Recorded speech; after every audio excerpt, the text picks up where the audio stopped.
চালু করবো? হ্যাঁ স্টার্ট হয়ে গেছে, চালো স্টার্ট করো। বর্তমানে এখন তো অনলাইনের যুগ, ঠিক আছে? আমরা যে বিভিন্ন শপিং করি বা কিছু কিনি, তো অনলাইনে কিনি। যেমন ধরো আমরা কোনো একটা জুতো কিনলাম, তো কি আমরা অনলাইনে অর্ডার দিই না? তো প্যাকেটিংটা কেমন হয়? প্যাকেটিংটা দেখতে কেমন হয় না? প্যাকেটিংটা দেখতে এই টাইপের কিছু একটা প্যাকেটিংয়ের মধ্যে কি জিনিস আছে না, জুতো বা কিছু। দেখো তো এটা দেখতে কেমন। এই যে ঘরটা আছে না, দেখো তো ঠিক ঘরটার মতো না, ডিটু কপি তার ঘরটার মতো। তো দেখো তো এটাকে বলবো আমরা হচ্ছে আয়তঘন। এটাকে বলবো আমরা কি? আয়তঘন, ঠিক আছে? এবার এই আয়তঘনর দেখো তো এই যে কোণাগুলো আছে, হ্যাঁ, কোণাগুলোকে বলবো আমরা হচ্ছে কি শীর্ষবিন্দু। তাহলে বলো তো শীর্ষবিন্দু কয়টা? 1 2 3 4 5 6 7 8টা শীর্ষবিন্দু। বলো তো এর বাহু কটা? এই যে বাহু আছে, বাহু কটা?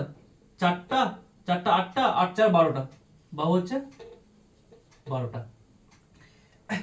এবার আমি বললাম ধরো যে এই যে প্যাকেটিংটা আছে, হ্যাঁ, এই প্যাকটা তৈরি করতে কতটা কাগজ লেগেছে, বা আমি বললাম যে এই যে ঘরটা আছে, ঘরটা দেখতে কি ঠিক এরকমই। আমি বললাম যে এই ঘরে এখানে এই যে দেওয়ালগুলো আছে, আমি তো রং করবো, হ্যাঁ, তো রং করতে গেলে কতটা এরিয়াতে রং করতে হবে, তার মানে কি আমাকে এই দেওয়ালের যে এরিয়াটা আছে এটা বের করতে হবে। শুধু এটা না, এটা এটা এটা, তা দেখো তো কটা তল হচ্ছে? 1টা 2টা 3টা 4টা 5টা 6টা, 6টা তল না? তাহলে এই 6টা তলে এরিয়াটা বের করবো আমরা। দেখো তো এই যে এটা আছে, এটা তো মেঝে কিনা এই ঘরের। তো এই মেঝেটা দেখতে কেমন? একটা আয়তক্ষেত্র না? তাহলে আয়তক্ষেত্র কি হয়? দৈর্ঘ্য হয়, আমি দৈর্ঘ্য এল ধরলাম, প্রস্থ নিলাম হচ্ছে বি। তাহলে বলো তো আয়তক্ষেত্রের ক্ষেত্রফল কি হয়? দৈর্ঘ্য ইন্টু প্রস্থ হয়, এল ইন্টু বি। দেখো তো এই যে তলটা আছে, এই তলটা আর উপরের তলটা আমি একটু নাম দিয়ে দিচ্ছি, A B C D E F G H. তাহলে এই তলটা আর এই তলটা দেখতে একই, 2 মাল্টিপ্লাই করলাম সঙ্গে। এবার দেখো তো এই যে তলটা আছে, এই তলটাও কি একটা আয়তক্ষেত্র? দেখো তো এটা যদি দৈর্ঘ্য এল হয়, প্রস্থ কি হবে? এটা আমি এটাকে ধরলাম এইচ ফর উচ্চতা, কারণ এই যে আয়তঘন আছে এর হচ্ছে উচ্চতা। তাহলে এর ক্ষেত্রফল কি হবে? B into h. তাহলে এই তলটা আর এই তলটা কি একই রকম দেখতে, এই যে 2। আরেকটা হচ্ছে এই তলটা, যে এইচ বি সি ই, এটা দৈর্ঘ্য যদি এল হয়, প্রস্থ দেখো তো প্রস্থফল কি এটার সঙ্গে এটা কি সেম। তাহলে এটা হচ্ছে ধরলাম এইচ, তাহলে এর উচ্চতা কি? এর ক্ষেত্রফল কি হবে? L into h. তাহলে এই তলটা আর এই যে এই তলটা হচ্ছে একই রকম দেখতে, তাহলে দুটো কি ক্ষেত্রফল সেম হবে। তাহলে আমি যখন 2 কমন নিই, তাহলে l b plus b h plus l h এত বর্গ। তাহলে এটা কি পেলাম? এটা পেলাম হচ্ছে এই যে আয়তঘন আছে, আয়তঘনের সমগ্র তলের ক্ষেত্রফল, সমগ্র তলের সমগ্র ক্ষেত্রফল। এবার আমি বলছি যে ধরো যে এই যে ঘরটা আছে, হ্যাঁ, এই ঘরে আমি একটা লাঠি রাখবো, তো সব থেকে বড় লম্বা লাঠি কি করে রাখা যায়? আমি দেখো তো, আমি যদি এই কোণ থেকে যদি ওই কোণে একটা লাঠি রাখি, তাহলে এটাই মনে হয় সব থেকে বড় লম্বা লাঠি হবে না? তাহলে হচ্ছে কি, তার মানে কি এই যে এই কোণ থেকে এই কোণের যে এই যে দূরত্বটা, এটা হচ্ছে সব থেকে লম্বা দূরত্ব হবে। তাহলে এই যে লাঠিটা রাখবো, এই লাঠিটা কত লম্বা হতে পারে, এটার দৈর্ঘ্যটা আমরা বের করবো। এবার দেখো, এটা হচ্ছে কি এল, এটা হচ্ছে কি বি, আমি এটা জয়েন করলাম। আর দেখো তো এটা হচ্ছে কি 90 ডিগ্রি। তাহলে বি সি ডি একটা কি সমকোণী ত্রিভুজ। এর এর হচ্ছে এটা হচ্ছে কি অতিভুজ, এটা লম্ব, এটা ভূমি। তাহলে আমরা জানি কি পৃথক করা হচ্ছে ফর্মুলা অনুযায়ী কি জানি? BD square equal to root over BC square. BC হচ্ছে কত? এল স্কোয়ার প্লাস এটা হচ্ছে বি স্কোয়ার। তাহলে আমরা বিডিটা পেয়ে গেলাম এটা। এবার একইভাবে দেখো তো এই যে ত্রিভুজটা আছে এ বি ডি, এটা একটা কি 90 ডিগ্রি। তাহলে এটা হচ্ছে কি অতিভুজ, এটা ভূমি, এটা লম্ব।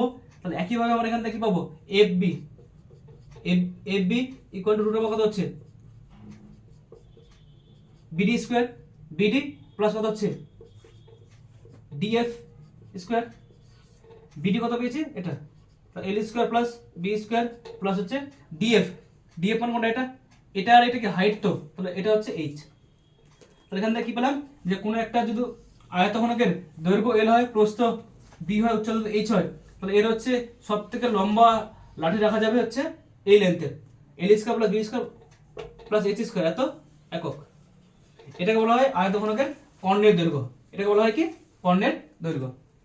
ঠিক আছে, থাক এতদূর অবধি থাক, হ্যাঁ এতদূর অবধি থাক, 5:05 বেজে গেছে। কি ঠিক থেকে আছে। কোশ্চেন ধরবো? হ্যাঁ টাইম হয়ে গেছে actually। 35। হ্যাঁ চলো কোশ্চেন ধরে নি, কি থেকে ধরবো? খুলো না, একটা লাগিয়ে রাখো, একটা আমাকে দাও। কি চ্যাপ্টার থেকে কোশ্চেন ধরবো? কি চ্যাপ্টার থেকে ধরবে? ধরো এটা রিলেটেড কি কোশ্চেন হয় এটা তো 3D, ধরো তাহলে দেখি পারি কিনা। রাইট সাইডে হবে না ঠিক আছে, রাইট সাইডেই আছে। রাইট সাইড আছে। 3D কোশ্চেন ধরো দেখি এটার সঙ্গে কি কি কোশ্চেন মানে হতে পারে, মানে কি কি টপিক হতে পারে? এটা থেকে 3D যাবে। 3D কি কি? 3D প্লেন তো যাবেই। আচ্ছা এই যে এখানে যে ছবিটা এঁকেছিলে তো, আচ্ছা কর্ণ যে এঁকেছিলে, হ্যাঁ। আচ্ছা এখান থেকে ডিরেকশন কোসাইন আর ডিরেকশন রেশিও বলতে কি বুঝো? তো কোনো এক যদি আমি এটা x axis y axis z axis নিই, তো কোনো একটা লাইন এই এক্স এর পজিটিভ ওয়াই এর পজিটিভ আর জেড এর হচ্ছে পজিটিভ অ্যাক্সিস সঙ্গে যে অ্যাঙ্গেল করবে, যদি আলফা এটা বিটা এটা যদি গামা হয়, তাহলে cos of alpha cos of beta cos of gamma হচ্ছে এর direction cosine of the line O A. আর ডিরেকশন রেশিও হচ্ছে মানে এটা যদি আমি এল নিই, এটা যদি এল এম নিই, এটা যদি এন নিই, তাহলে হচ্ছে এই এল এম এন এর হচ্ছে যতগুলো প্রপোর্শনাল নাম্বার হবে ওগুলোকে বলা হয় এই লাইন ডিরেকশন এই রেশিও। পয়েন্টটা ডিফাইন করো এক্স ওয়াই জেড।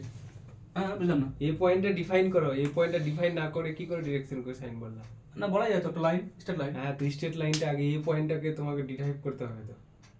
না ডিরেক্ট না না এই পয়েন্টটা কস আলফা তো একটা নির্দিষ্ট নাকি লাইন চলতে থাকবে, আগে এটাকে ডিফাইন করো এক্স ওয়াই জেড। আমি বুঝতেই পারলাম না। আমি বুঝতে পারলাম না। কোনো একটা পয়েন্ট ঠিক আছে এক্স ওয়াই জেড, এবার এই পয়েন্টটার সঙ্গে জিরো বিন্দুটা যদি যুক্ত করি তাহলে যে লাইনটা পেলাম সেই লাইনটা এক্স অ্যাক্সিসের সঙ্গে যে কোণ করে সেটা হচ্ছে আলফা, ওয়াই এর সঙ্গে যেটা সেটা বিটা, জেড এর সঙ্গে যেটা গাড়া, তাহলে এদের যে কোসাইন গুলো তাকে বলা হয় direction cosine, cos alpha cos beta cos gamma. পয়েন্টটা তো আগে তোমাকে ডিনোট করতে হবে। না এটা ঠিক আছে, এটা কার ইকুয়েশন লাইন ইকুয়েশন, লাইন তো এভাবে হতে পারে না। লাইন তো আছে তো x1 y1 z1 তো একটা পয়েন্ট তোমাকে লিখতে হবে, ঠিক আছে পয়েন্টটা না লিখলে তুমি কি করে বলবা? ঠিক আছে তাই না? এবার ছবিটা আঁকবা তো তোমার, তাহলে একটা ত্রিভুজ কিভাবে হবে, কস আলফা কিভাবে বের করবা করো, আর আসবে না ওখানে, আর আসে যে। তো এবার এই যে কস আলফা তুমি বলতে যাচ্ছিলে l/√l square m square n square, যেটা ডিরেকশন রেশিও বলবো, ওটাই তো আর দূরত্বটা, হ্যাঁ হ্যাঁ তাই না? হুম। ওটাই বলছি। তারপর কোথা থেকে?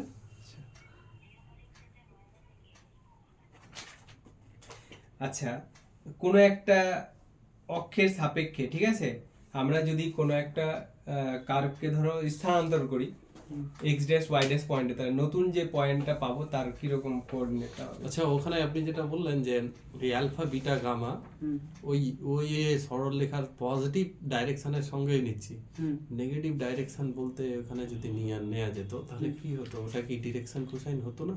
হ্যাঁ ওটা হতো। আমরা জানি যে এল এম এল যদি ডিরেকশন কোসাইন হয় হ্যাঁ মাইনাস এল মাইনাস এম হুম। মাইনাস এল ডিরেকশন কোসাইন না হয়। আপনি অনলি শুধু পজিটিভ হ্যাঁ। বলেছিলেন। পজিটিভই তো বলতে হবে। না প্রথমে পজিটিভ বলতে হবে পরে পজিটিভ বলতে হবে, এবং ওটা যদি থিটা হয় তাহলে পাই মাইনাস থিটাটা অলসো অলসো হ্যাঁ হ্যাঁ ওটাই ওই কথাটাই বলতে চাইছি। ধরো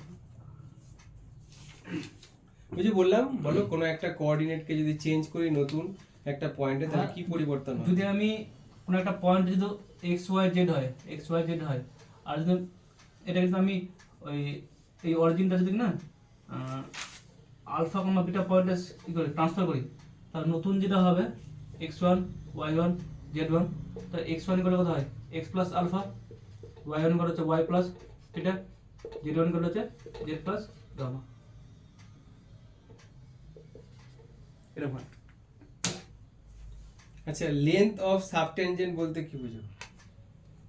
লেন্থ অফ সাবটেনজেন্ট হচ্ছে y1। হ্যাঁ কিরকম এটা? ছবিটা আগে দেখা। আচ্ছা যদি এটা যদি একটা কনিক হয়, কোনো একটা পয়েন্টে যদি ট্যানজেন্ট ড্র করি, যদি এখান থেকে একটা নম্বর ড্র করি, তাহলে হচ্ছে A B C, length of subtangent, tangent মানে এটা হ্যাঁ ওটা লেন্থ অফ ট্যানজেন্ট, সাবটেনজেন্ট এটাই না শুন এটা বিসিটা হচ্ছে লেন্থ অফ সাবটেনজেন্ট। ওটা তো নরমাল, না ওটা পারপেন্ডিকুলার না? হ্যাঁ, তো এটার কি এটা তো, তাই না? এটা যদি নর্মাল হয় তো এর যে মিরর ইমেজটা সেটা তো সব নর্মাল। আমি সাবটেনজেন্ট বললাম। না সরি, এটা যদি ট্যানজেন্ট হয় তো এটা সব ট্যানজেন্ট এটাই হবে, তাই না? এর মিরর ইমেজ এটাই হয় সব ট্যানজেন্ট। আচ্ছা, ওটা হয় না এপিটা না হয়? না না, এটা এটা সিপিটা হুম না এপি? এটা। এপি হয়। এপি হবে। নরমালটা ড্র করো, নরমালটা ড্র করো সি পয়েন্ট দিয়ে। এই তো হ্যাঁ। নর্মাল হয়। তাহলে এই যে এদিকে এদিকে নাম দাও, D এটা হচ্ছে নাম- কি ওটা নরমাল, নর্মাল, আর পি ওটা ডি নাম দাও, ডি পিডিটা হচ্ছে সাব নরমাল, আর এপিটা সাবটেনজেন্ট। এটা হচ্ছে সাব নর্মাল, এটা sub subnormal, subtangent. Subtangent, এটা এটা হ্যাঁ, মিরর ইমেজ তো এদিকে পড়বে। এটা এই আয়তঘন বা ঘনকের কোনো কি মানে ইকুয়েশন হয়? যেমন গোলক হয়, স্ফেয়ারের ইকুয়েশন হয় তো, হ্যাঁ সিলিন্ডারের ইকুয়েশন হয় তো, হ্যাঁ। তো আয়তঘনর কি কোনো ইকুয়েশন হয়? আমার এই মুহূর্তে জানা নেই আচ্ছা, ঠিক আছে। ওটা কি হয়। আয়তঘনের ইকুয়েশন তো নাই মনে হয়, আছে? হুম, নাই, নয় কে বলেছে? আছে। ইকুয়েশন তো হয় উচিত, মানে কিউবিক ইকুয়েশনস গুলো one types of 3 degree equations তো হবে না? না না ওটা পড়াইবে না। হ্যাঁ, কি না, আমার জানা নেই, এটা দেখতে হবে। এটা মানে আমি কোথাও একটা দেখেছিলাম, তো আমি এটা ইউনিফর্ম কন্টিনিউটি বলতে কি বুঝো? একবারে রিয়ালে ঢুকে যাচ্ছে। সবই ধরতে হবে না, ওটা পড়া আছে। পড়ে না এগুলা কই Uniform পড়েছি continuity কেন পরীক্ষা পড়েছি? পড়েছি এগুলো পড়ে আছে এখন। আচ্ছা, কেন কিছুদিন আগেই তো পড়লাম, কোথায় আমি ইউনিফর্ম পড়ি তো? কন্টিনিউটি পড়লাম না? প্রতিটা পয়েন্টে যদি কন্টিনিউয়াস হয় তাহলে তো ইউনিফর্ম কন্টিনিউটি হবে। এরকম পড়ে ছিল না। এটাই তো সোজা। ইউনিফর্ম কন্টিনিউটি আরেকটা কন্ডিশন আছে। দুটো কন্ডিশন আছে। হ্যাঁ। একটা হচ্ছে যে ইন্টারভালে তোমার ডিফারেন্সিয়েবল হতে হবে, হ্যাঁ। আর ওই ইন্টারভালে কন্টিনিউয়াস হতে হবে। হ্যাঁ, তো ওই ইন্টারভ্যালের প্রতিটা পয়েন্টে তো ওটাই বলে দাও যে কোন মনে একটা নেই। ইন্টারভ্যালের প্রতিটা পয়েন্টে হতে হবে। মনে নেই। আরো যদি সুন্দরভাবে বলো তো এন পয়েন্টগুলোতে এক্সিস্ট করতে হবে লিমিটটা। আচ্ছা, ডেনসিটি প্রপার্টি বলতে কি মনে বুঝো? নেই আমার। তুমি রিয়ালাইসিস ভুলে গেছো? পড়ে গেছে কবে পড়েছি। ডেনসিটি প্রপার্টি, কিছুদিন আগেই তো পড়লা। ডেনসিটি প্রপার্টি তাহলে কি থেকে ধরবো তাহলে?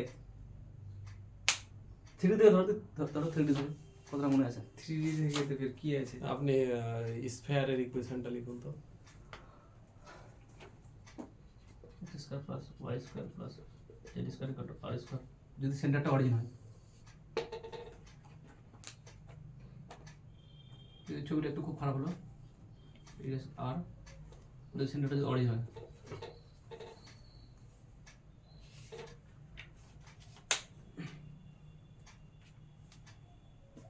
গ্রেটার দুটো- স্ফেয়ারের কন্ডিশনটা কি আছে? আর একটা স্ফিয়ারের ইকুয়েশন আর একটা প্লেনের ইকুয়েশন হবে। মানে কি, মানে কিভাবে বলবো ওটা একটু মানে এক্সপ্লেইন। যদি আমি কিনা এই স্পেয়ার কিন্তু একটা প্লেন দিয়ে কাট করি, কাট করলাম সেন্টার বরাবর, তো এই যেন এই যেটা সার্কেল তৈরি হবে, এই সার্কেলের সেন্টার যদি প্লেনের উপর লাই করে, সেটা হচ্ছে গ্রেটার সার্কেল। আচ্ছা, দুটো লাইন কোপ্লেনার কখন বলবো? কোপ্লেনার, যদি কোপ্লেনার দুটো লাইন স্ট্রেট লাইন 3D তে কোপ্লেনার কখন বলবো? যদি কোপ্লেনার মানে একই প্লেনে লাই করে, যদি এদের মানে এই লাইনের ওই নর্মাল ডিরেকশন এসেও আর যদি আর এই লাইন নর্মাল ডিরেকশন যদি মানে প্রপোর্শনাল হয় তখন হবে। দুটো পয়েন্টের বিয়োগফল একটা, আর হচ্ছে তাদের ডিআরএস গুলো ডিটারমিনেন্ট ভ্যালুটা যদি 0 হয় তাহলে তাদেরকে কোপ্লেনার বলবো।